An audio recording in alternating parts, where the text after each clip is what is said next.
el Señor nos tiene hoy reunidos para que escudriñemos y aprendamos de su palabra en un acto infinito de misericordia, porque siendo Dios, no estimó el ser Dios como cosa que aferrarse, sino que se convirtió en hombre, vino en forma de hombre, como siervo, ¿sí?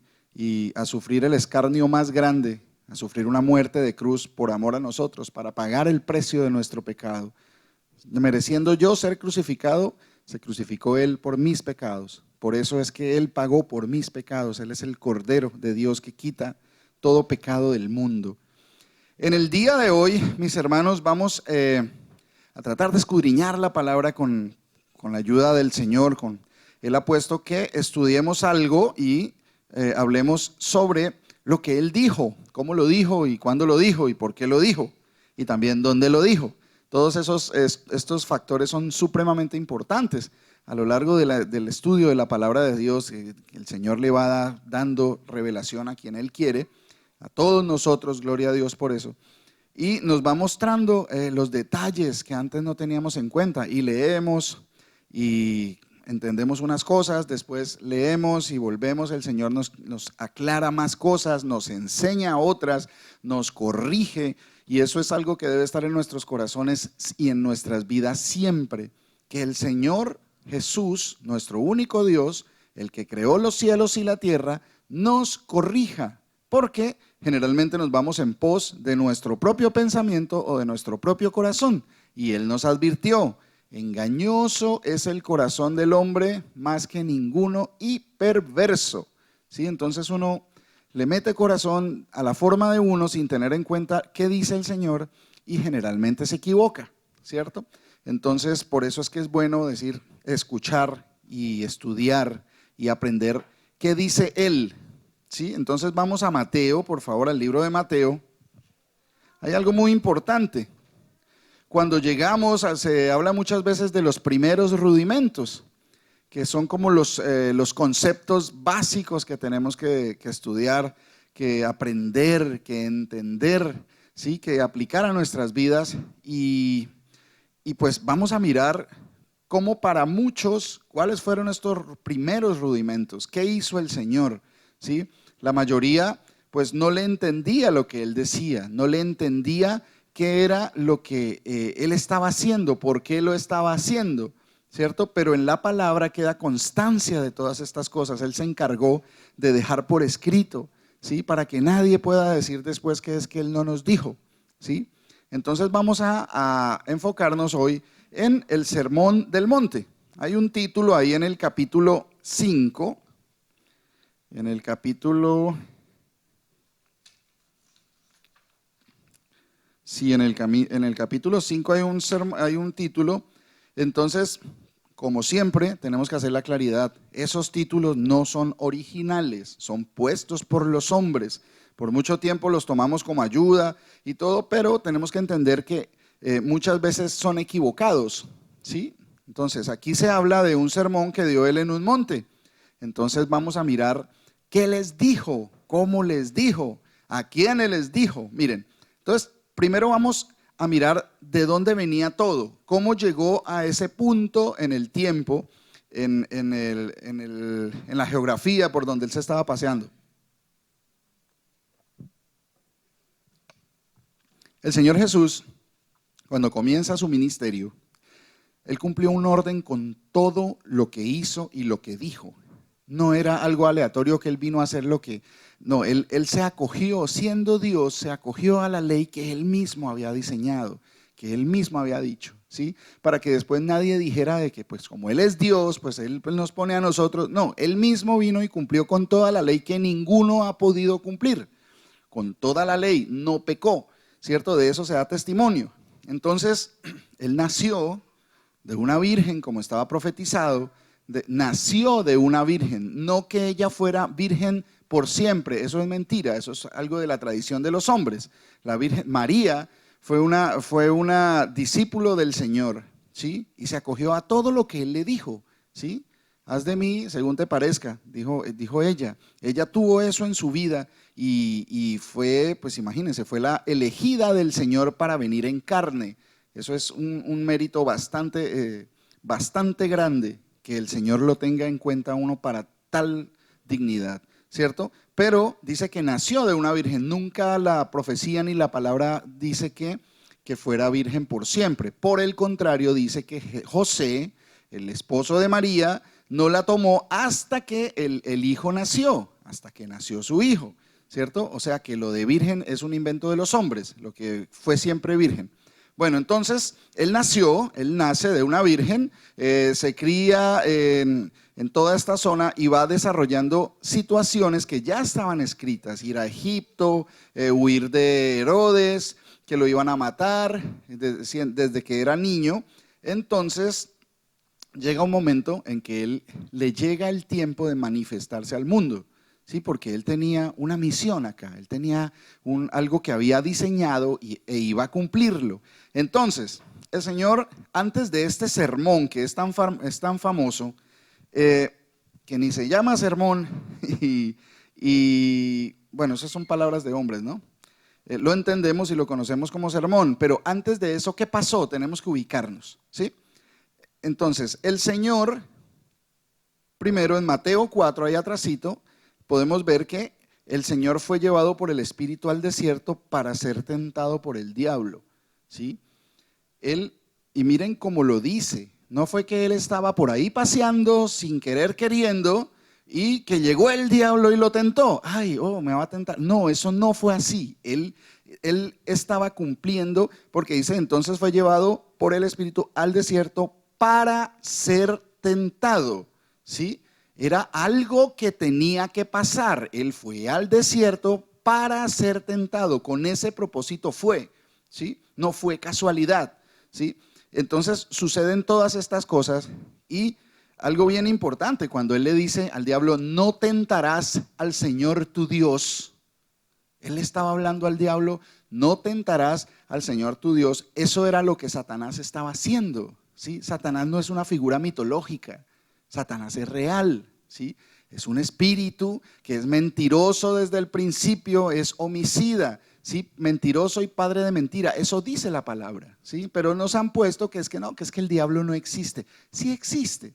Y el problema es cuando nos salimos de los conceptos reales que están en la palabra de Dios. Ahí viene el problema y se le adjudican poderes que no tiene, situaciones que no tiene. Por ejemplo, que es que le salió el diablo y no, pues tan importante. El diablo no puede estar, Satanás no puede estar en todas las partes al mismo tiempo. Esa sola potestad es de Dios, del Señor Jesús. Él es el único que puede hacerlo.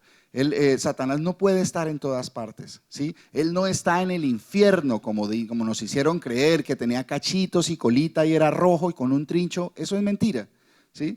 Él no está en el infierno. Él anda rondando la tierra. Eso está en la palabra de Dios, ¿sí? Entonces, cuando él viene y cumple con esa tentación y cumple todo y vienen los ángeles y le servían, ¿sí? Porque a tu Dios servirás y solo a Él, ¿cómo? A tu Dios adorarás y solo a Él servirás. Y se da testimonio de que los ángeles vienen y le sirven, ¿cierto? Para que se cumpliera y se supiera quién es Él. Bueno, vamos a Mateo 4:12. Vamos a mirar qué pasó antes de este famoso sermón. Él, ¿qué hizo? Él fue y moró en esa zona para que se cumpliera algo que estaba escrito que iba a pasar, ¿cierto? Que ellos vieron gran luz. ¿Quién es la luz? ¿Sí? En los Salmos dice el Señor, en la traducción mal hecha que dice Jehová, que sabemos que es Dios, el Señor es mi luz y mi salvación. Esa misma luz había venido al mundo, ¿cierto? Entonces acá se estaba cumpliendo eso que se decía ya en el Antiguo Testamento del Dios único y verdadero. Acá el Señor Jesús estaba dando testimonio de quién era Él, ¿cierto? El pueblo asentado en tinieblas vio gran luz. Por eso él estaba viviendo en esa zona. El Señor comenzó a predicar, ¿sí? Ahí inicia su ministerio, a lo que él vino a este mundo, ¿sí? A hablar del reino de Dios, de ese reino que no es terrenal, no es de este mundo. Él venía a hablarnos de eso y a demostrar quién era él, con todo lo que hizo y lo que dijo, ¿sí? Lo mismo que dijo Juan el Bautista. ¿Se acuerdan que Juan el Bautista lo primero que dijo fue arrepentíos porque el reino de Dios se ha acercado? ¿Sí? Lo mismo vino y dijo el Señor. Juan el Bautista tenía una misión de abrirle el camino al Dios verdadero. Eso dice la palabra de Dios, ¿sí? Entonces, el Señor, ¿qué les dijo a los primeros discípulos? Venid en pos de mí. Venid en pos de mí, del Señor Jesús, ¿sí? No en pos de mi corazón o de lo que quiere mi alma o de lo que anhela mi carne, ¿sí? Dice, venid en pos de mí, porque Él es la verdad. Y os haré pescadores de hombres. Entonces, por eso es que poníamos el pescadito en el carro, ¿sí? Era pescadores ¿de qué?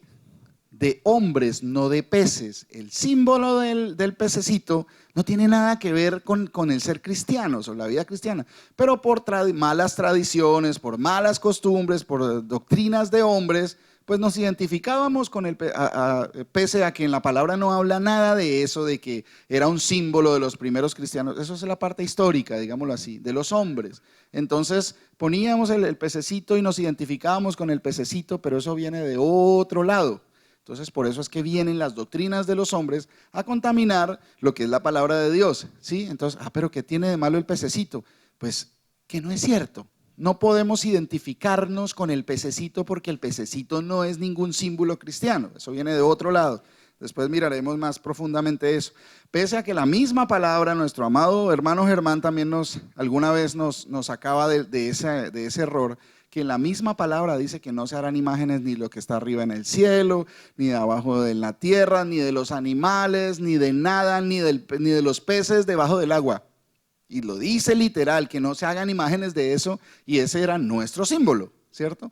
Gloria al Señor en este camino, en este caminar con el Señor. Él por su misericordia Él nos va corrigiendo, y de eso se trata siempre, de ser corregidos y de aceptar la corrección del Señor.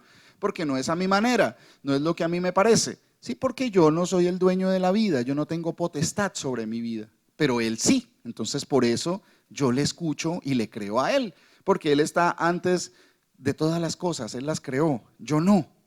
Entonces seguimos, acuérdense, venid y os haré pescadores de hombres, no de peces. ¿Hay alguno aquí entre todos nosotros que haya hecho eso, que apenas le hablaron del Señor Jesús, dejó todo y lo siguió? No hay ninguno aquí, ¿cierto? Entonces miremos que ellos, por pura misericordia del Señor, creyeron.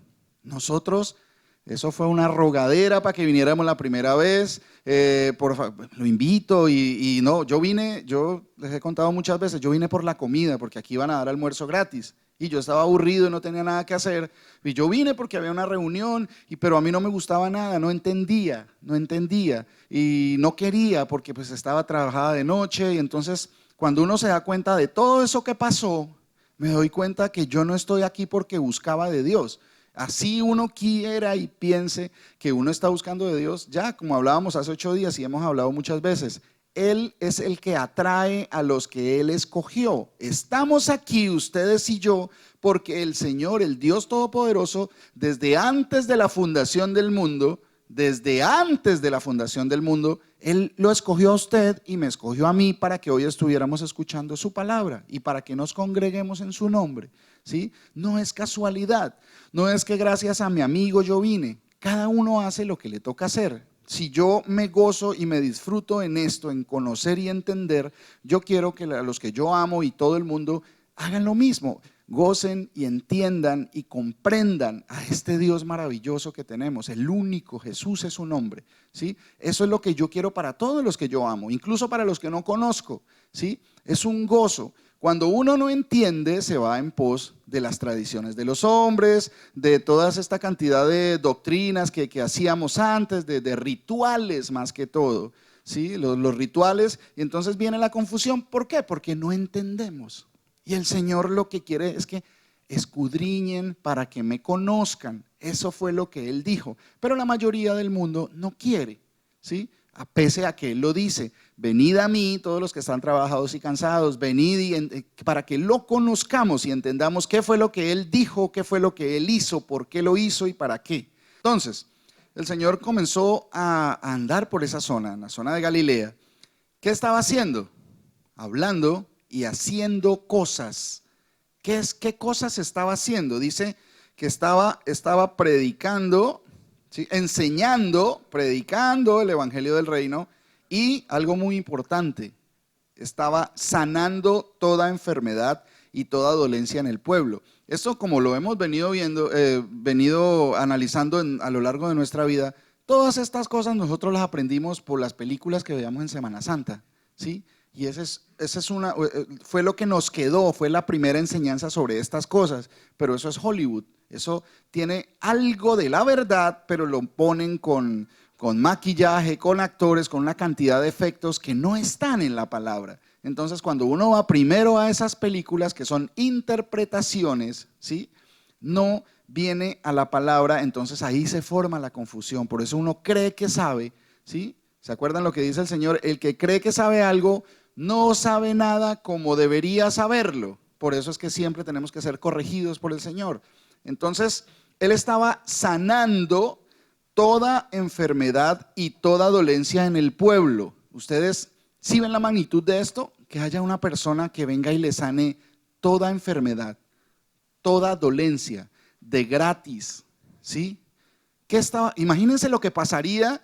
Yo soy de un pueblo, sí, yo soy de un pueblo y yo me acuerdo que cuando estaba pequeño llegaba, por ejemplo, algún yerbatero o algún médico naturista o algo así y se formaban las colas inmensas porque la gente quería algo, iban tras de algo. ¿Quién era él o qué estaba diciendo? Pues en realidad eso no importa. No, que es que va a venir un señor, el doctor fulano.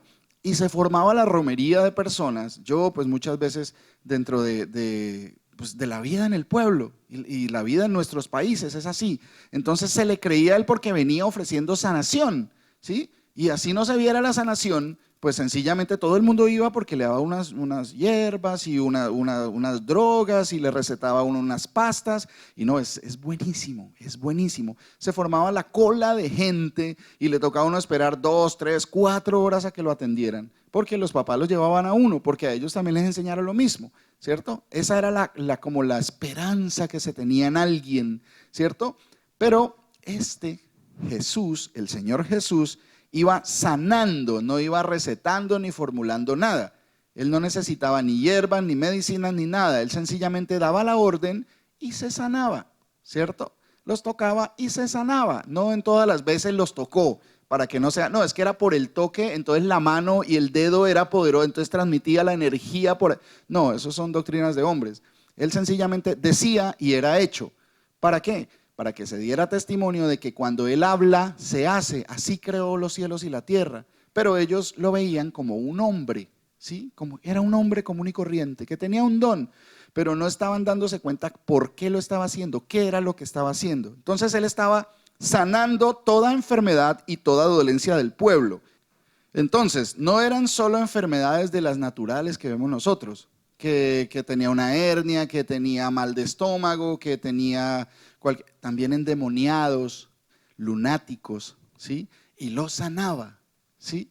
Entonces, era alguien que vino a sanar de todo tipo de dolencias, ¿sí? Y los sanó a todos, dice que a todos. Cuando aquí se dice a todos, pues es que fue a todos. Entonces, aquí en el 25, y le siguió mucha gente de Galilea, de Decápolis, de Jerusalén, de Judea y del otro lado del Jordán. Entonces, mire, analicemos y pongámonos en esa situación. Llegó alguien en esa época y en ese lugar y se escuchó su fama por todos los alrededores, todas las ciudades vecinas, incluso los países vecinos, que hay uno que va y salva. Imagínense, sería que la gente iba, ay, venga, ¿qué es lo que está diciendo? ¿Será que ellos fueron por eso? ¿Será que ellos fueron a escucharlo?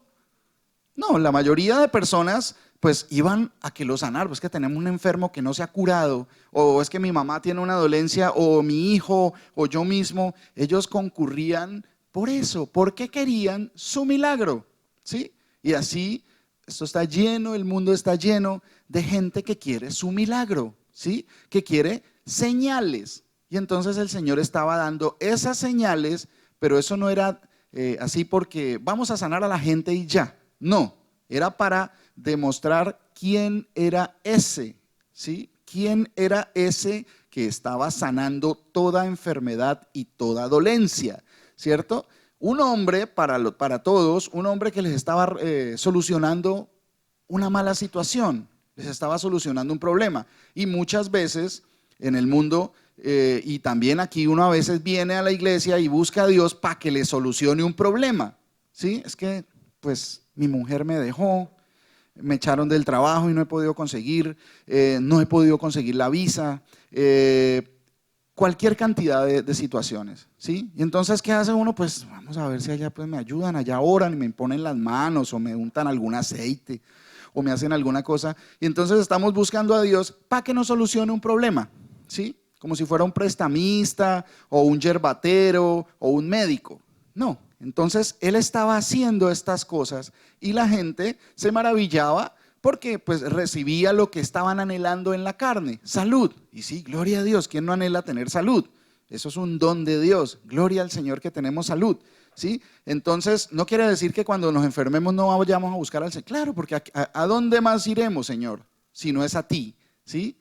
La cuestión es que aparte de la salud, había algo mucho más grande que él estaba demostrando ahí, ¿sí? ¿Qué estaba demostrando? Estaba sanando toda enfermedad y toda dolencia en el pueblo. Vamos a Salmo 103:1. En el Antiguo Testamento, siglos antes, muchos siglos antes, ¿sí? Se hablaba por inspiración de Dios, ¿sí? Por inspiración de ese único Dios altísimo que mora en los cielos. Aquí el salmista estaba hablando de ese único Dios verdadero, ¿sí? Lo que la traducción le llamaba Jehová, ¿sí? Entonces, dice Salmo 103 desde el 1, bendice alma mía al Señor y bendiga todo mi ser su santo nombre. Existe un nombre. Bendice alma mía al Señor y no olvides ninguno de sus beneficios. Y miren lo que dicen, Él es quien perdona todas tus iniquidades, el que sana todas tus dolencias. Se estaba hablando de ese Dios único, ¿sí? Él por esa razón venía sanando, aparte de la misericordia que tenía para sanar a todas esas personas que estaban enfermas.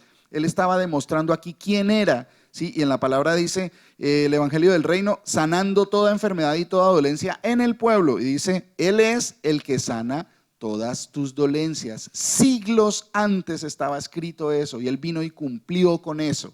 Pero la mayoría no entendió, en ese momento no lo conocieron, ¿sí? Nosotros tampoco lo entendíamos, creíamos que Él era como un enviado y que Él era una segunda persona, ¿cierto? Pero Él estaba realizando unas acciones que solo Dios puede hacer, ¿sí? Esa fue la diferencia. Él es el que sana todas tus dolencias. En Éxodo, mucho tiempo atrás, en la época de la primera escritura, ¿sí? Muchos siglos más atrás, en Éxodo 15:26. Sí, ahí estaba hablándoles al pueblo que había sacado de Egipto en el momento cuando transcurrieron todos esos acontecimientos y les estaba diciendo, si ustedes me escuchan mi voz, ¿sí? Si ustedes siguen lo que yo les digo, van a ser mi pueblo y yo no voy a permitir que les dé todas esas pestes que le dieron a los egipcios. Los egipcios estaban siendo castigados porque estaban adorando otros dioses que no crearon los cielos ni la tierra ni los crearon a ellos, pero ellos le daban la potestad a esos dioses que adoraban, o sea, unos falsos dioses, ¿cierto? Horus, Isis, todo esto, todos los dioses de Egipto, el Señor los castigó por esa razón, porque esos dioses se hacían pasar como los que crearon los cielos y la tierra, ¿sí? Y engañaban al pueblo de Egipto y todavía hay mucho engaño en el mundo y hacen creer en dioses que no han creado los cielos y la tierra, unos falsos dioses, porque hay uno solo que creó los cielos y la tierra, Jesús es su nombre. Entonces, Él les estaba diciendo, porque yo soy el Señor tu sanador. Desde allá estaba diciendo que Él era el que sanaba al pueblo, ¿cierto? Y entonces aquí se estaba cumpliendo eso, ¿sí? Pero la gente no entendió, lo mismo que duramos nosotros toda la vida hasta hace un poquito tiempo, que el Señor ha tenido misericordia y nos explicó quién era Él, ¿sí? Nos ha explicado y nos seguirá explicando. Bueno, entonces, ¿qué sucedió después de eso? ¿Sí? Dice que le siguió mucha gente, volvemos ahí a Mateo, ¿sí? Y le siguió mucha gente de Galilea, de Decápolis, de Jerusalén, de Judea y del otro lado del Jordán. Muchas personas lo seguían, ¿sí? Entonces comenzó él a hablarles. En el capítulo 5 dice, viendo la multitud, él subió al monte y sentándose vinieron a él sus discípulos y abriendo su boca les enseñaba diciendo. Entonces él subió a un monte y lo siguieron sus discípulos porque él había mucha gente lo seguía. Entonces él comenzó a hacer lo que él vino a hacer, ¿sí? Ya había sanado a mucha gente, iba a sanar más personas, iba a hacer más señales, ¿sí? Iba a dar más milagros, ¿sí? En ese momento se sentó y comenzó a hablarles, a enseñarles. Entonces, ¿qué les dijo? ¿Qué les dijo? Bienaventurados los pobres en espíritu, porque de ellos es el reino de los cielos. Bienaventurados los que lloran, porque ellos recibirán consolación. Bienaventurados los mansos, porque ellos recibirán la tierra por heredad. Bienaventurados los que tienen hambre y sed de justicia, porque ellos serán saciados. Bienaventurados los misericordiosos, porque ellos alcanzarán misericordia. Bienaventurados los de limpio corazón, porque ellos verán a Dios. Bienaventurados los pacificadores, porque ellos serán llamados hijos de Dios. Bienaventurados los que padecen persecución por causa de la justicia, porque de ellos es el reino de los cielos.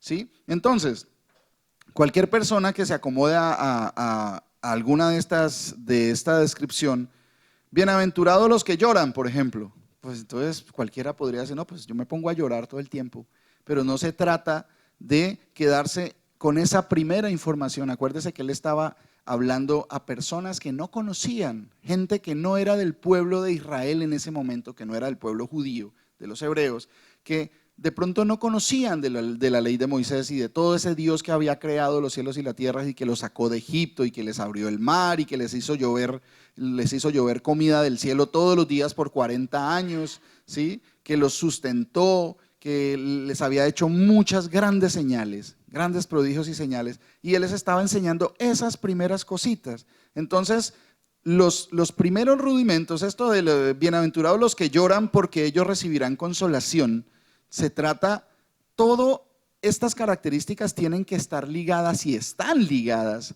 a tener fe en Él, o sea, creer lo que Él dijo, ¿sí?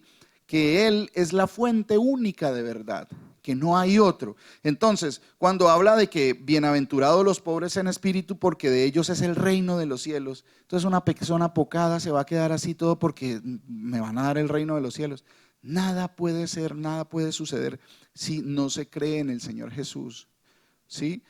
Porque vosotros sois mis testigos para que conozcáis, creáis y entendáis. O sea, uno primero conoce, ¿sí? Porque si le van a decir que tenga fe en alguien que uno no conoce, ¿cómo van a creer en alguien de quien no les han hablado? Dice la palabra. Entonces, primero hay que conocer quién es este, qué es lo que dice, ¿sí? Después, cuando viene ese conocimiento de la que solo está en la palabra de Dios, no está en el corazón del hombre, sino que está en la palabra de Dios, ¿sí? Viene el creer, bueno, si Él lo dice y está aquí, estas son las características, esto fue lo que hizo, ¿sí? Se cree en Él, pero tiene que venir por la Escritura.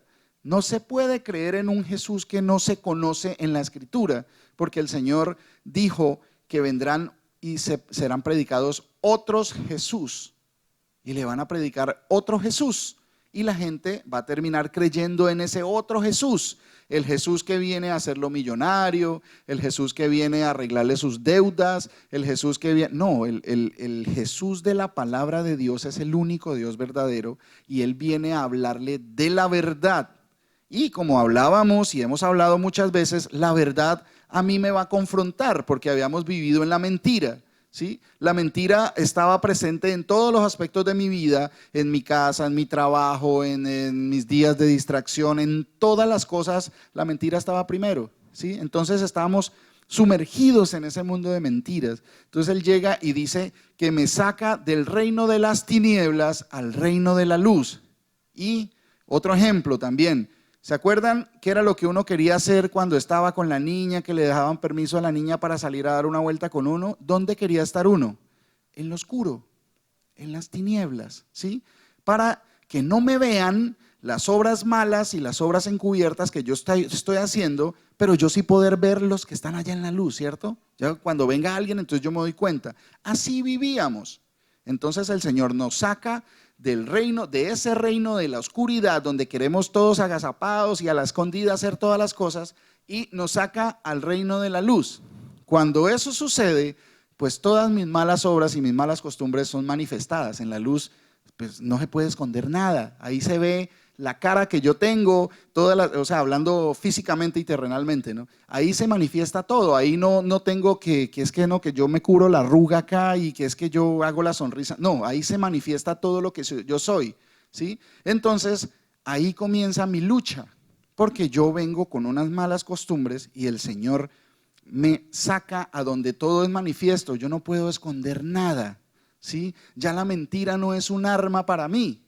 Entonces ahí viene el problema. Tengo que cambiar todas esas cosas que ahora entiendo que es el Señor que hace que yo las cambie. Él me da las herramientas, Él pone el que yo quiera hacerlo, ¿sí? Él pone todas las cosas. Entonces, por eso es tanto el problema y la lucha de uno, más que todo con sus propias costumbres, ¿sí? Cuando el Señor le llega y le cambia la vida a uno y comienza esa lucha grande y viene, pues la verdad nos va a confrontar fuertemente, porque andábamos en la mentira, ¿sí? Porque no hay ninguno bueno, dice el Señor.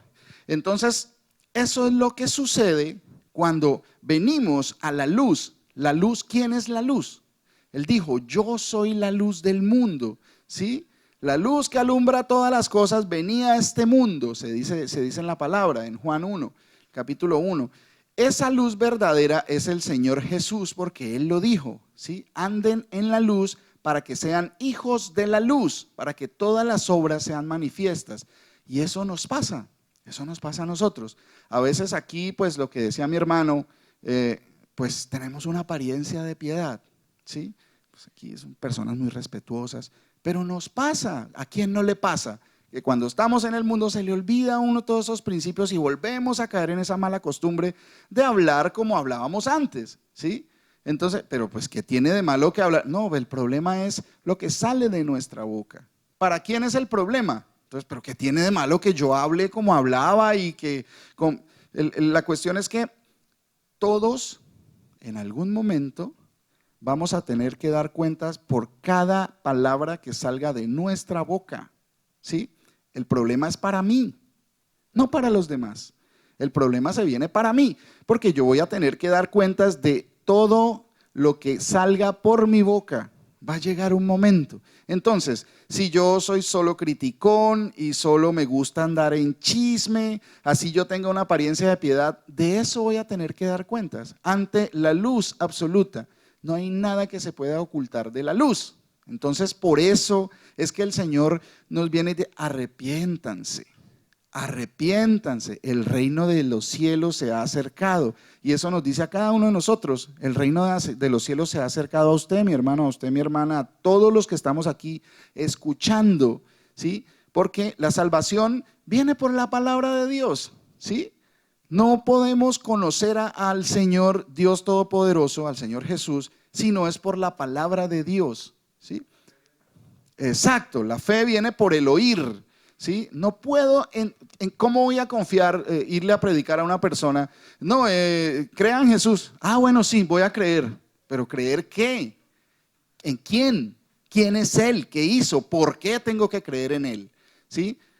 La fe tiene que ver con eso de que Él hizo los cielos y la tierra, ¿sí? Por la fe entendemos haber sido constituidos los cielos y la tierra de lo que no había nada y sencillamente Él dio la orden y ya fue hecho. Algo que para nosotros es algo que inentendible, no podríamos entender esas cosas. Que donde no existía nada, el Señor dijo, sea la luz y la luz fue hecha, ¿cierto? Que sea el agua, sea la tierra y sepárense las aguas y haga todo. Pues para nosotros eso era como un cuento de hadas, pero como decíamos hace 8 días, esto no es un cuento de hadas, esto es real, esto es la historia real, lo que sucedió, ¿sí? Pero como no queréis, ¿por qué me decís Señor, Señor y no hacéis lo que yo les ordeno? Muchos le dicen Señor, sí, el Señor Jesús, y es mi Señor, y pero no hacemos lo que Él nos dice que hagamos, ¿sí? Y no queréis venir a mí para ser salvos, dijo el Señor. Les dijo a muchos que no quisieron escucharlo, solo querían ver los milagros.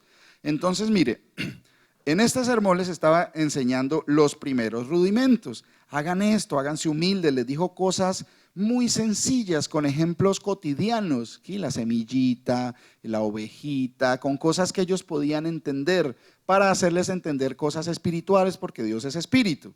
Dice, en el 5:11, bienaventurados sois cuando por mi causa os vituperen y os persigan y digan toda clase de mal contra vosotros, ¿sí? Entonces, la cuestión de que es que yo me vuelvo cristiano y yo creo en Jesús y se me solucionan todos los problemas, eso pues es mentira, porque vivimos en un mundo lleno de maldad, lleno de mentira. Si todo lo que gira alrededor de nosotros está fabricado para eso, a punta de maldad. Ustedes miren la economía, la política, ¿sí? Entonces, cuando uno comienza a criticar al político, no, es que gente tan corrupta, pero uno miente también como ellos. No, pero es que yo no me he robado tanta plata, pero ha robado, sí, o sea, ¿cuál es la diferencia? Robar es robar, sea un dirham o 1.000 millones. Robar es robar. Y el Señor dijo, no robarás, ¿sí? ¿Por qué? Porque me perjudica a mí mismo, ¿sí? Entonces dice, bienaventurados sois cuando por mi causa os vituperen y os persigan y digan toda clase de mal contra vosotros. Entonces a veces sucede que, no, si hablaron del Señor, ¿cómo no van a hablar de mí? Sí, pero es que del Señor hablaron con esta palabrita que sigue, mintiendo, ¿sí? A Él lo sometieron al escarnio más profundo y les tocó decir mentiras para poderlo acusar, ¿sí? Decir mentiras. Entonces, somos bienaventurados cuando hablen y digan toda clase de mal contra nosotros por causa del Señor Jesús y estén mintiendo. Pero cuando afuera hablan con justa causa, hablan de mi mal testimonio, ahí no soy bienaventurado. El testimonio de todos nosotros debe ser muy importante para los de afuera también. Eso está escrito, ¿sí? Amad a vuestros enemigos, ¿sí? Tenemos que dar buen testimonio en todas partes, en todos nuestros hechos, en todas nuestras palabras. Vamos a dar cuenta de lo que digamos, ¿cierto? ¿Y por qué tengo que darles este testimonio? Esa gente no quiere escuchar. ¿Por qué? Por amor a ellos. Pero porque yo tengo que amar a esa gente que ni siquiera conozco. Eso no creen en el mismo Dios que yo. Porque Dios me amó sin que yo lo conociera, ¿sí? Porque yo tengo que tener misericordia, porque Dios tiene misericordia de mí, ¿sí? Yo no he hecho nada para merecer que Él tenga misericordia de mí. Por su bondad y por su sabiduría y por su infinita misericordia, Él me ha perdonado, cosa que yo ni quería ni anhelaba. En mi vida yo nunca anhelé que Dios me perdonara los pecados. ¿Eso qué tiene que ver? O sea, uno no entiende. No, es que Dios te ama, Jesús te ama y Él perdonó tus pecados, Él sufrió. Pero eso opera si yo le creo a Él. Si yo a lo largo de toda mi vida llegó un momento en que le creí que Él había muerto por mis pecados. Si no, no sucede nada. No, el Señor Jesús no murió por esos pecados que no se arrepintieron. Necesita ver lo primero que Él dijo. ¿Qué fue lo primero que Él dijo cuando comenzó el ministerio? Lo acabamos de leer, arrepentíos, porque el reino de los cielos se ha acercado. O sea, no es arrepiéntanse porque sí, con una promesa grandísima. Arrepiéntanse porque el reino de los cielos que Él nos quiere heredar a nosotros, que nos va a heredar, ¿sí? Ese es el galardón que nos quiere dar, ¿sí?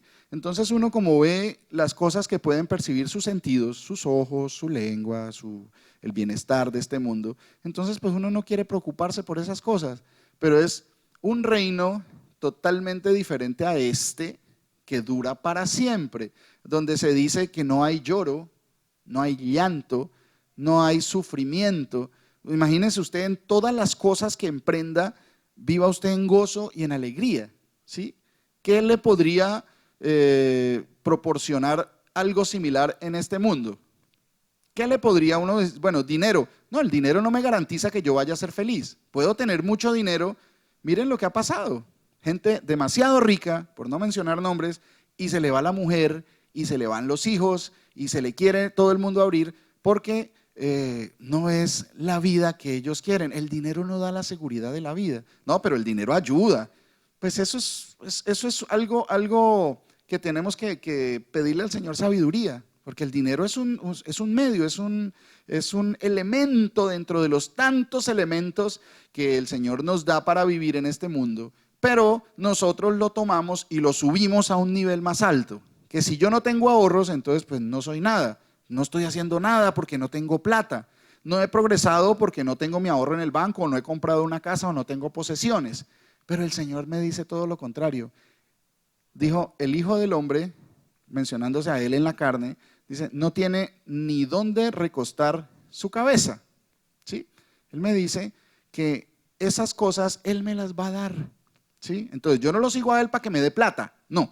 Yo lo sigo a Él para que Él me dé lo que Él crea que es bueno para mí, que es muy diferente. Y eso no lo digo yo, eso lo puso Él en mí.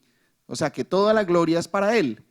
Entonces hay que tener mucho cuidado con esto del dinero, porque si yo necesito dinero, Él sabe de qué tengo necesidad, y eso está más adelantico en este mismo sermón. Pedid y se os dará. Señor, dame el carro. Señor, yo necesito la universidad para mis hijos y todo. Él dice, encárguense de conocer de lo mío, encárguense de las cosas de arriba, que yo me encargo de ustedes cuando están allá abajo. Eso lo dijo Él, ¿sí? Busquen primero las cosas del reino de los cielos y todo lo demás os será añadido. Entonces hay gente que quiere venir a la iglesia para que todo lo demás les sea añadido, ¿sí? Porque si yo voy, entonces el Señor me da pues lo que yo necesito, el carro, el yate. Pues en realidad son cosas que uno necesita o uno quiere, que es muy diferente. Él sabe de qué tenemos necesidad y Él mismo nos dice, no pidan esas cosas, no sean como los gentiles, que ellos están encargándose de esas cosas, ¿sí? De enriquecerse en este mundo y de tener un plante para que ese plante sea mi garantía, ¿sí? Pero ¿cuál garantía puede dar el dinero? Miren todo lo que sucedió, lo que ha sucedido en estas crisis económicas, ¿sí? Que la gente que tenía mucho poder y mucho dinero, de un momento a otro ya no tenían dinero. Entonces, ¿qué pasó? Muchos se suicidan, se quitan la vida, cambian de todo, venden todo, van a la cárcel. ¿Por qué? Porque confiaron su vida al poder del dinero. Y dice que el amor al dinero es el principio ¿de qué? ¿Raíz de qué? De todos los males, ¿sí? Bueno, vamos a mirar Lucas 12:15. Y les dijo, mirad y guardaos de toda avaricia, porque la vida del hombre no consiste en la abundancia de los bienes que posee. Pero a nosotros nos enseñaron que sí, que la vida del hombre sí consiste en la abundancia de los bienes que posea, ¿cierto? Eso nos dijeron, que usted, ¿para qué uno estudia?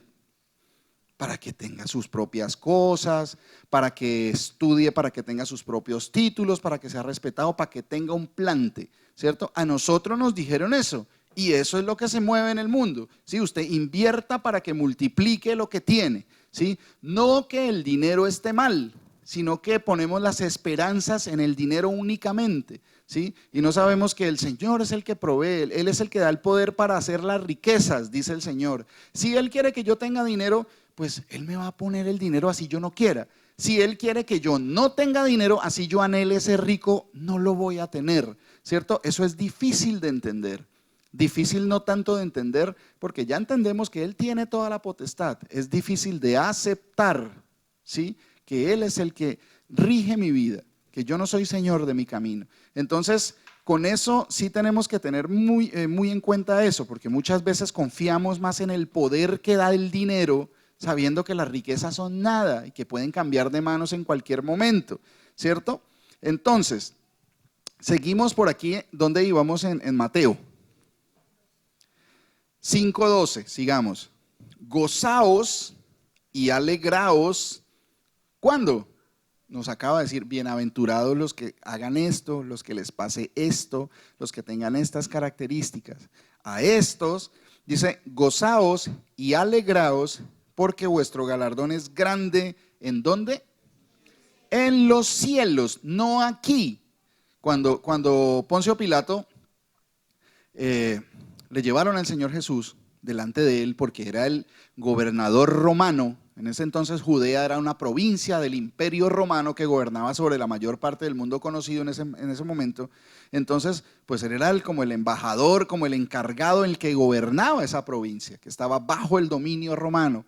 Entonces lo llevan a él y entonces cuando él ve que le habla, defiéndase.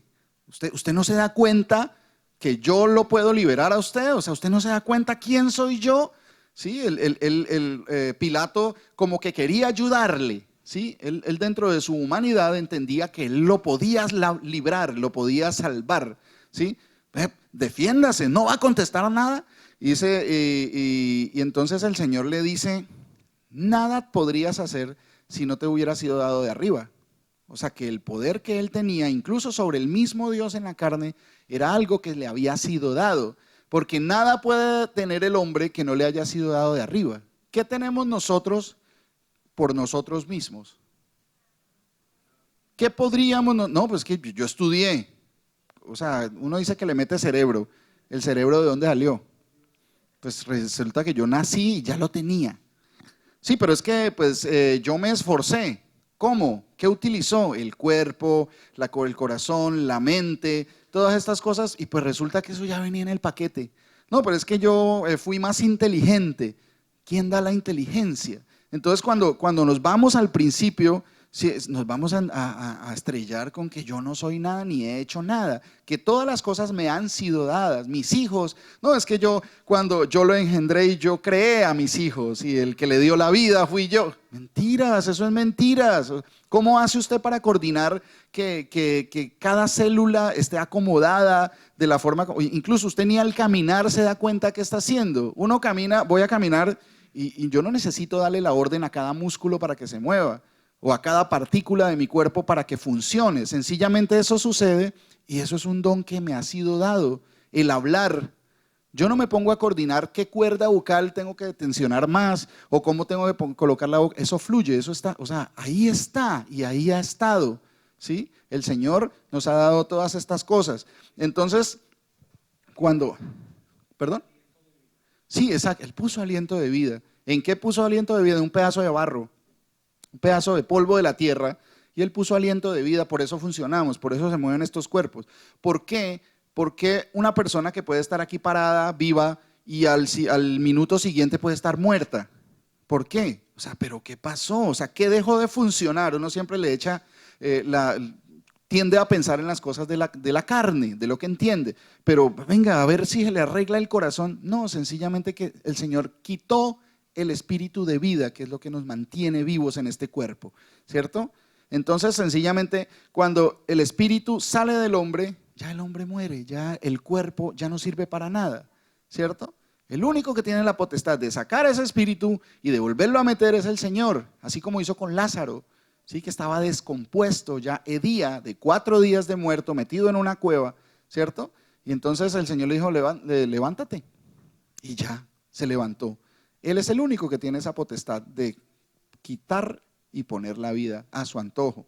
Entonces, cuando hablábamos de que gozados y alegrados porque vuestro galardón es grande en los cielos, eso es lo que nosotros anhelamos. Esto es totalmente pasajero, ¿sí? Miren, mi hermana Vivian colocó algo muy bonito esta mañana en el grupo. ¿Sí lo leyeron? Sí, en el grupo de la iglesia, pero lo recordamos, que me parece muy bonito. Se llenó de amargura mi alma y en mi corazón sentía punzadas. Tan torpe era yo que no entendía. Era como una bestia delante de ti. Entonces, para los que a veces nos exaltamos demasiado, no, es que pues ya uno sabe muchas cosas y uno, todo el esfuerzo. Entonces resulta que cuando uno no entiende qué dice que uno es, era tan torpe, era como una bestia delante de Dios, ¿sí? Porque hace cosas que no entiende, dice cosas que no sabe, ¿cierto? ¿Por qué? Porque nos hacíamos necios, ¿sí? Con todo, yo siempre estuve contigo, me tomaste de la mano derecha, me has guiado según tu consejo y después me recibirás en gloria. Ese es el reino de los cielos, algo que no prescribe, algo que no se va a acabar. ¿A quién? Mire, algo bien importante. ¿A quién tengo yo en los cielos sino a ti? Y fuera de ti, ¿qué dice? nada deseo en la tierra. Y eso es algo a lo que nosotros debemos llegar, pedirle al Señor misericordia para que nos ayude a llegar a eso, a que yo no desee nada de esta tierra. Todo esto va a acabarse. Todo esto no tiene esperanza. Yo sí tengo esperanza porque el que creó esto, todas estas cosas, mi cuerpo, todo lo que se ve, todo lo que se mueve, dice que Él lo creó y dice que lo va a destruir. Él dice eso, que va a llegar un tiempo en que Él va a venir y va a juzgar la maldad de todo el mundo, que incluso los mismos cielos serán enrollados como un pergamino, ¿sí? Que el sol ya no dará su resplandor, que la luna tampoco, que habrá un terremoto cual no ha habido ningún otro. Y viene Él a tomar posesión, ¿sí? Él siempre ha coordinado todo y Él va a venir como el Dios que es. ¿Quién es el que viene? Jesús, el Señor Jesús, ¿sí? En su segunda venida, cuando venga por segunda vez, Él lo dijo, que Él va a venir en la gloria del Padre. O sea que el que va a venir es el Señor Jesús, como lo que es el Padre eterno, que dice en Isaías 9:6, ¿cierto? Entonces, esa gloria es la que nos quiere dar el Señor, no la de este mundo, porque aparte de ti, nada anhelo en esta tierra, ¿sí? Tenemos que vivir, gloria al Señor, que tenemos trabajos, anhelemos el bien, hacer vivir siempre en armonía, pero van a venir problemas y tenemos que entender esas cosas. Bueno, seguimos aquí en el 5:13, en Mateo 5:13. Dice, vosotros sois la sal de la tierra. Vosotros sois la sal de la tierra. Pero a nosotros nos habían enseñado que la sal, estar salado, es un término de estar de mala suerte, de que nada le sale bien. ¿Sí? Que no, la sal no, la sal es, no me eche sal. Y el Señor dice que la sal es lo que le da sabor a las cosas. Imagínense ustedes comer sin sal todas las cosas. Entonces cambia totalmente. La sal tiene una función, es darle sabor, ¿sí? Y aquí está hablando de forma espiritual también. Pero si la sal se desvaneciere, ¿con qué será salada? Si la sal no sirve para salar, entonces ¿para qué sirve? Para nada. ¿Qué hay que hacer con ella? Dice, no sirve más para nada, sino para ser echada afuera y hollada por los hombres. Entonces, si nosotros somos cristianos, creemos en que hay un mundo más allá, que hay un reino de los cielos que nos va a ser dado por pura misericordia de Él, que puso fe en nosotros para que creyéramos y entendiéramos, ¿sí? Si nosotros teniendo esa gran noticia, que eso es lo que quiere decir evangelio, buenas noticias, eso quiere decir evangelio. Si esas buenas noticias no las decimos, siendo la sal nosotros los que le podemos dar el sentido a esta vida y el entendimiento, ¿para qué servimos? ¿Qué dice que se hace con la sal si no sala? Si la sal no sala, va a ser echada afuera, desechada, ¿sí? Entonces esa es la labor que tenemos nosotros, de ir a hablar de eso, de esa esperanza de vida, que va a venir el Señor y va a llevar con Él a todos los que le creímos, a todos los que amamos su venida, a todos los que creemos en su palabra, ¿sí? Por pura misericordia suya, el Señor Jesús va a venir y eso es lo que va a heredar. Entonces eso es lo que tenemos que ir a decir. Mire, el Señor Jesús es real, Él creó todas las cosas. No, pero es que la religión dice, no, pues que la religión no tiene nada que ver con la palabra de Dios. La religión son doctrinas de hombres, ¿sí? Es una cosa totalmente diferente. Seguimos. 5:14. Vosotros, los que creemos, los bienaventurados, vosotros sois ¿qué? La luz del mundo. Entonces, acuérdense que allá en Juan capítulo 1 dice que la luz que alumbra a todo hombre venía a este mundo, ¿sí? El Dios que es la luz del mundo, ¿sí? Vino a este mundo. Entonces, pero Él está diciendo que nosotros somos la luz del mundo. ¿Pero cómo así? ¿O es Él o somos nosotros? Porque Él mora en nosotros. Amén, mi hermano. Porque Él mora en nosotros. Entonces nosotros vamos a tener que irradiar esa luz que no es propia, es de Él, pero Él mora en nosotros. ¿Cómo podemos iluminar nosotros? Siendo luz para los hombres, siendo luz para el mundo. No haciendo las cosas así agachados o agazapados, no. ¿Cómo somos luz del mundo? Dando testimonio. Exacto, pero testimonio de qué o ejemplo de qué, del Señor que mora en nosotros, ¿sí? Del Señor que mora en nosotros. No mentirás, no robarás, honrarás a tu padre y a tu madre. Esos son principios que el Señor pone en nosotros, ¿sí? Que si lo vamos a mirar por cumplir estas cosas para lograr la salvación, no lo vamos a lograr. Entonces, esas son cosas que el Señor pone cuando creemos en Él y ya surgen, se fructifican en nosotros. Por eso es que Él dice que vamos a dar frutos, ¿sí? Porque somos árboles plantados en el terreno que va a dar fruto, ¿cierto? ¿Por qué? Porque Él nos plantó de su palabra, entonces eso se va a manifestar en nosotros, ¿sí? Va a ser agradable no mentir, va a ser desagradable mentir, ¿cierto? Va a ser agradable hacer lo que el Señor dice que hagamos, no va a ser ningún problema, ¿sí? Así yo me meta en muchos problemas, yo tengo que decir la verdad. Y de hecho, uno se mete en muchos problemas cuando dice, no, venga, no, pues ¿por qué tenemos que decir mentiras? Digamos la verdad y todo el mundo lo mira rayado a uno, afuera, ¿cierto? Entonces, esas son las cosas que deben agradar a mi vida, hacer el bien, hacer lo que está bien porque eso me conviene a mí, ¿sí? No a los demás. Entonces dice, soy la luz del mundo. Una ciudad asentada sobre un monte no se puede esconder. O sea que nosotros no nos podemos esconder. Ya tenemos un conocimiento de quién es Dios y qué es lo que Él quiere, ¿sí? Eso no nos podemos esconder. Nosotros tiene que aflorar todas esas cosas, la predicación de la palabra, el hablar de eso que nos ha sido enseñado, eso va a fluir. ¿De qué más quiere hablar uno si no es de la vida eterna, de Dios, de las cosas? ¿Cómo funciona este mundo? El mundo tiene sus teorías, pero yo ya conozco lo que Él dice, cómo funciona el mundo, cómo funciona la sociedad basada en mentiras, en el amor al dinero, en las traiciones, en Hollywood, en todas estas cosas. Pero el Señor me dice que no me fíe de esas cosas, que me fíe de su palabra. Luz somos del mundo. Ni se enciende una luz y se pone debajo de un almud, sino sobre el candelero y alumbra a todos los que están en casa, ¿sí? Eso tenemos que demostrarlo, ¿sí? Porque es algo que tiene que fluir de nosotros, el predicar, el hacer el bien, el dar buen testimonio, toda esa cosa. Así alumbre vuestra luz delante de los hombres, para que vean, ¿qué es lo que tienen que ver? Para que vean vuestras buenas obras, el no murmurar, el no estar envuelto en chismes, el dar buen testimonio delante de los demás, el hacer todas las cosas que el Señor dice que hagamos y aborrecer las que dice que no hagamos, ¿sí? Y glorifiquen a vuestro Padre que está en los cielos. Cuando usted manifiesta esas buenas obras delante de los hombres, está glorificando a mi Padre que está en el cielo. Sí, el Señor siempre coordina las cosas. No era nada que hubiéramos puesto de acuerdo para hablar de lo mismo. No, eso es el tema que el Señor puso que predicáramos hoy y mi hermano lo confirmó esta mañana.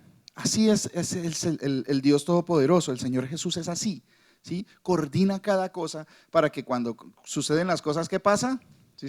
Se los estoy diciendo desde ahora para que cuando suceda se acuerden que yo ya se los había dicho. El buen testimonio es permanente y es con todos. ¿Sí? No hay división de que me voy a portar aquí porque el pastor me está viendo, ¿sí? Porque no, es delante de todos porque tenemos uno que nos ve incluso cuando pensamos que no nos ve nadie, ¿cierto? El Señor Jesús dice que nos mira todo el tiempo, ¿sí? Él todo lo ve, no hay nada que no sea manifiesto delante de Él, no hay nada, y uno pretende hacer las cosas a escondidas, ¿sí? Él ve lo que yo veo, Él sabe lo que yo estoy pensando, sabe lo que yo anhelo, sabe para dónde se va mi corazón. Él conoce todas las cosas. Delante de Él, pues Él es la luz y nosotros estamos iluminados por esa luz. Eso es lo que dice el Señor, para que vean vuestras buenas obras. De esa forma vamos a glorificar a Dios, al Señor que está en los cielos, al Señor Jesús que fue ascendido en gloria. ¿Sí? Glorifiquen a vuestro Padre que está en los cielos. No penséis que he venido para abrogar la ley o los profetas. No he venido para abrogar, sino para cumplir. Él es el único que ha cumplido en la carne con todo el mandamiento del Antiguo Testamento. Él lo cumplió todo, ¿sí? Porque de cierto os digo que hasta que pasen el cielo y la tierra, ni una jota ni una tilde pasará. O sea, todo lo que está consignado en la palabra de Dios se va a cumplir. Si a mí no me gusta o no lo entiendo, no quiere decir que no se vaya a cumplir. No, es que yo no creo, a mí no me parece. Se va a cumplir, así a mí no me parezca. ¿cierto? Y eso era lo que hacíamos en el pasado. Habían muchas cosas que nos desagradaban, entonces como a mí no me gusta, pues a mí no me parece, no creo, no va a pasar en mi vida, pues que es que yo no tengo esa potestad. La potestad única la tiene el Señor Jesús, el Dios Altísimo. Él es el único que decide y Él dijo y dejó por escrito lo que va a pasar, lo que está bien y lo que está mal, ¿sí? Entonces, si a mí no me parece, tengo que pedirle a Dios discernimiento para que me ayude a entender, ¿sí? Porque no es de la forma que, por ejemplo, un ejemplo, como comunidad o como familia o como grupo de trabajo, lo que sea, siempre va a haber gente que le caiga a uno bien y gente que no le cae a uno tan bien. Y entonces uno comienza a hacer las cosas según mi propio entendimiento, ¿cierto? Entonces, no, a mí me parece que él está bien porque pues está de acuerdo con lo que yo pienso. Pero el otro, no, no, entonces yo no, con esa gente yo no me junto.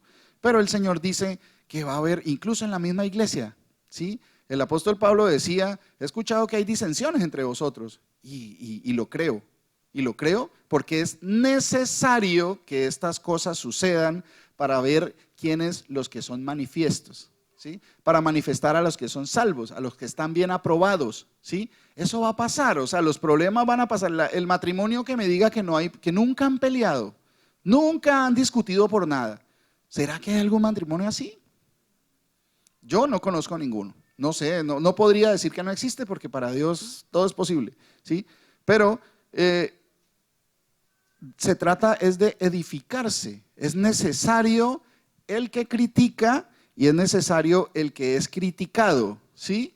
O sea, porque todo cumple una función dentro del plan del Señor.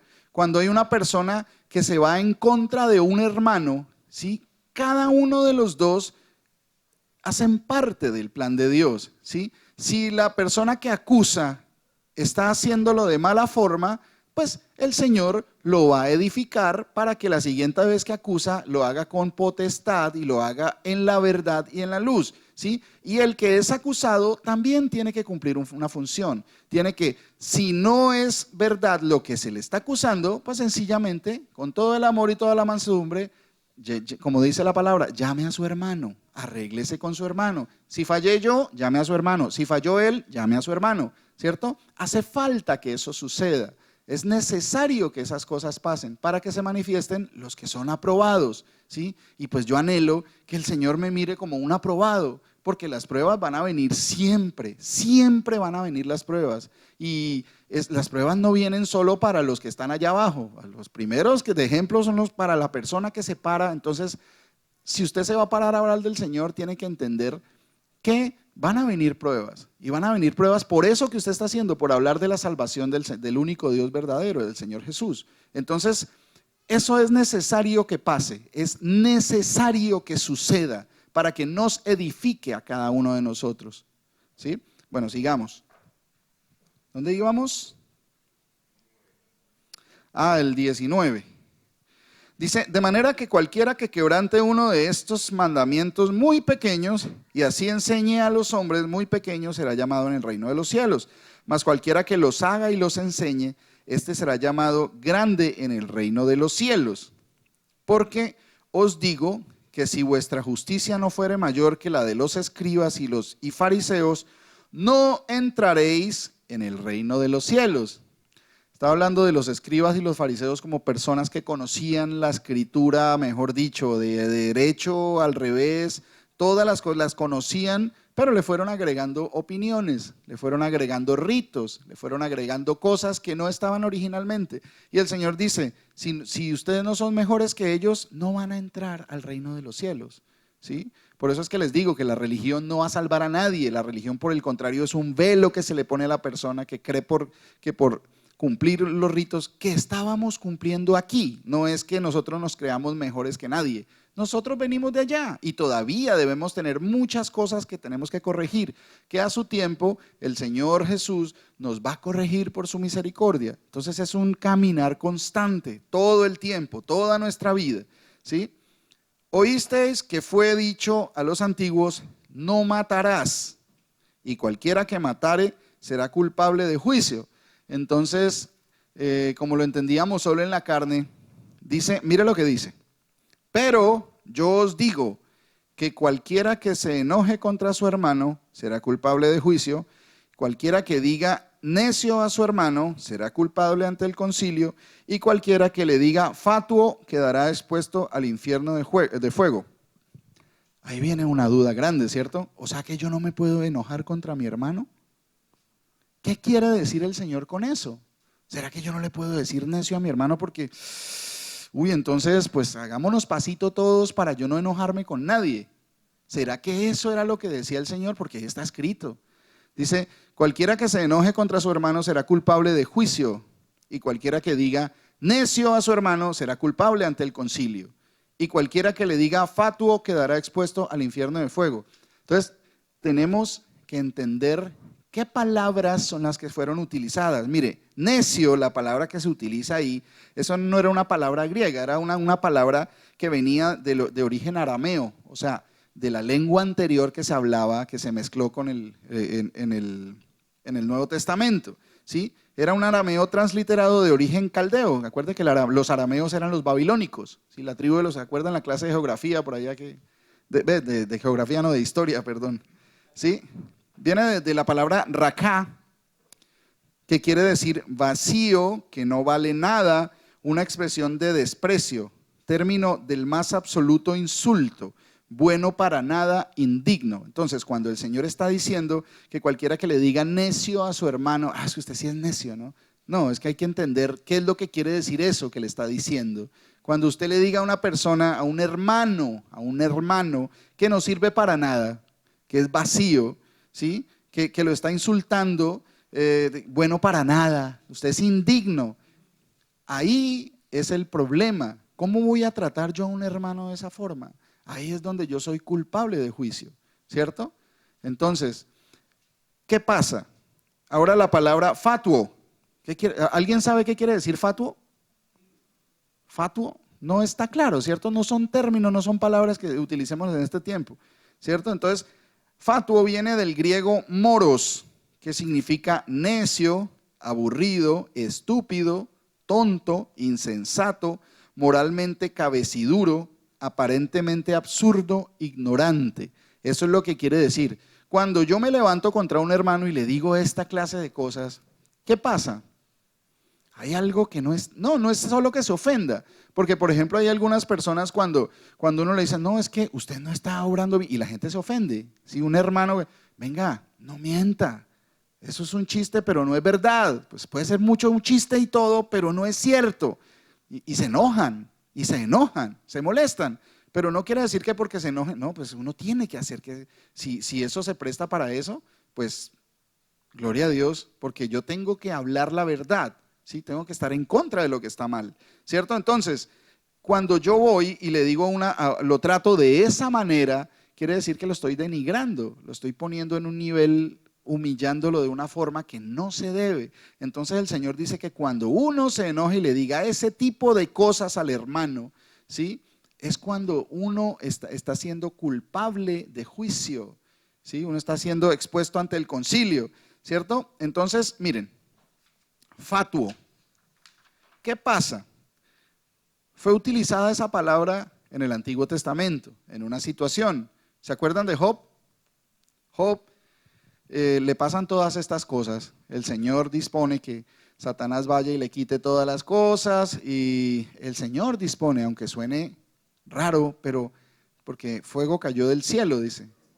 Fuego de Dios, ¿sí? Todas esas cosas tenían un propósito, aunque fuera la prueba bastante dura, que le quitó todos los hijos, le quitó todas las posesiones y aún le quitó la salud, y se rascaba con un tiesto porque tenía lepra, tenía una sarna de la coronilla hasta los pies, ¿cierto?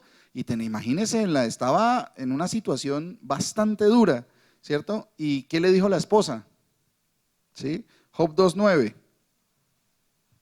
Job, capítulo 2, versículo 9 dice, después de que le pasan todas estas cosas, entonces le dijo su mujer, viéndolo, miren, tenemos que entender la situación, porque uno generalmente juzga así de primerazo a la mujer uy, no, qué mujer. No, hay que entender la prueba que ella estaba pasando. Se le acaban de morir los 10 hijos, se le acababan de morir 10 hijos, ¿sí? Si la muerte de un hijo debe ser muy dura, imagínense que todos se mueran el mismo día y de la misma forma. Acababan de morírsele 10 hijos, ¿sí? Entonces, no nos detengamos a juzgar así a simple vista. Entonces, mire lo que dice. Entonces le dijo su mujer: ¿aún retienes tu integridad? Maldice a Dios y muérete.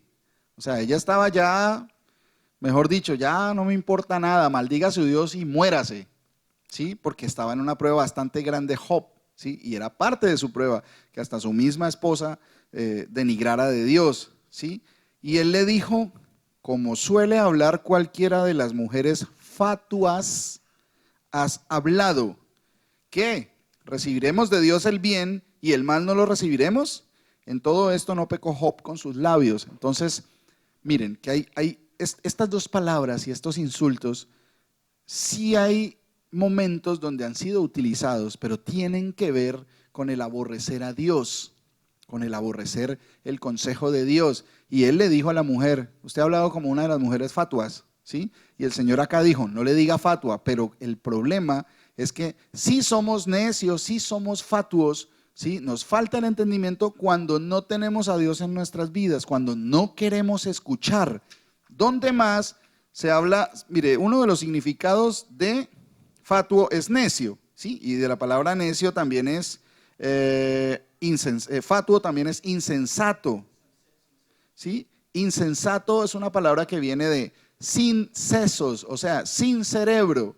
Cuando la palabra insensato viene de esa forma, lo que quiere decir usted, exacto, es como acéfalo, ¿sí? Como descerebrado. Entonces, Gálatas 3:1. Acuérdense que el Señor está dando la orden aquí y está diciendo, está enseñando, dice que el que haga estas cosas con sus hermanos, mire lo que hizo el apóstol Pablo. ¿Qué dice? Gálatas 3:1. Oh Gálatas insensatos. Les estaba diciendo lo que el Señor dice, que vamos a ser presentados delante de juicio si le decimos eso a un hermano. Y él les estaba hablando a unos hermanos ahí. Entonces, ¿qué pasó? ¿Sí? Dice, oh Gálatas insensatos. ¿Quién os fascinó para no obedecer a la verdad, a vosotros ante cuyos ojos Jesucristo fue ya presentado claramente entre vosotros como crucificado? Esto solo quiero saber de vosotros. ¿Recibisteis el Espíritu por las obras de la ley o por el oír con fe?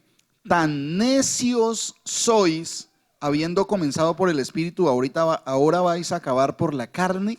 Entonces, miren, cuando vamos a ser presentados ante el concilio, ante juicio, pues hay que entender que si usted no tiene nada que temer, así lo juzguen, pues sencillamente no va a tener nada que pagar, porque está obrando en lo correcto, ¿sí? El Señor dice que cuando nos enojemos y le digamos a esto para humillarlos a los hermanos, ¿sí? Está mal, pero el problema acá viene cuando no se quiere aceptar al Señor Jesús, ¿sí? No se quiere aceptar y no se quiere entender su palabra, ¿sí? Aquí les está diciendo eso que no se le debe decir a un hermano para humillarlo y para ofenderlo, pero les está diciendo que están dejando de lado la verdad. Y ahí sí se es necio, ahí sí se es fatuo, ¿cierto? Cuando uno no quiere tener en cuenta la enseñanza del Señor en la vida de uno, ahí sí se vuelve necio, ¿sí? Oh Gálatas insensatos, tan necios sois, les estaba diciendo, ya el Señor les había sido presentado, ya les había sido predicada la palabra del Señor y los primeros rudimentos les fueron dando, pero se fueron desviando y se fueron por las cosas más de la carne sabiendo que Dios es espíritu.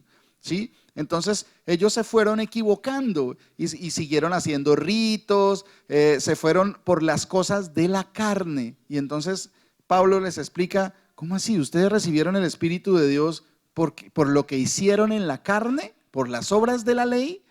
¿O por el escuchar con fe? Entonces es escuchar la palabra de Dios con fe, entenderla y creer en Él. En eso consiste toda la predicación, en escuchar la palabra de Dios, porque esa palabra da testimonio de uno solo. ¿De quién? De Jesús, ¿sí? El que crea en su corazón y confiese con su boca que Jesús es el Señor, será salvo, pero no cualquier Señor. Toda la predicación nos lleva a eso. Eso dice la palabra de Dios. El todo es que Él creó todo y va a volver y va a destruir todo y va a salvar a los que en Él esperan o esperamos, ¿sí? Entonces de todo esto se trata toda la enseñanza. Pues bueno, aquí falta mucho de ese sermón que se dio allá en esa época por el Señor a personas que apenas iban tras que les sanara la enfermedad o que les diera señales, ¿sí? Y también incluso les daba comida gratis, ¿sí? De unos peces y unos panes, 2 veces les hizo lo mismo. Y entonces ellos querían ponerlo por rey, porque pues pues nos da comida, entonces pues pongámoslo por rey. Y él, sabiendo que lo iban a poner por rey, huyó de ellos, porque eso no fue lo que vino a hacer aquí este mundo. No vino a ser rey de este mundo, vino a predicar del reino de los cielos, de ese que no perece. Entonces no tengamos esperanza en las cosas de este mundo, todo va a pasar. No sabemos cuándo el Señor va a quitar el aliento de vida de estos cuerpos y vamos a morir. Entonces tengamos la esperanza de que así muramos, vamos a resucitar, pero para esperanza de vida eterna. Eso tengámoslo en la mente y en el corazón. Siempre tengamos la certeza de que el Señor Jesús va a venir por usted y por mí y nos va a llevar a la vida eterna, en la que ya nada de esto va a importar. Esto es pasajero, esto es totalmente pasajero, ¿sí? Entonces, aparte de ti, nada anhelo yo en este mundo, dice la palabra de Dios. Espero que eso también llegue a sus corazones como ha llegado al mío, llegue a la vida de sus familiares, de todos los que ustedes aman, de todos los que ustedes predican, a los que les predican, que Jesús es el Señor y es nuestra única esperanza. El Señor Jesucristo los bendiga.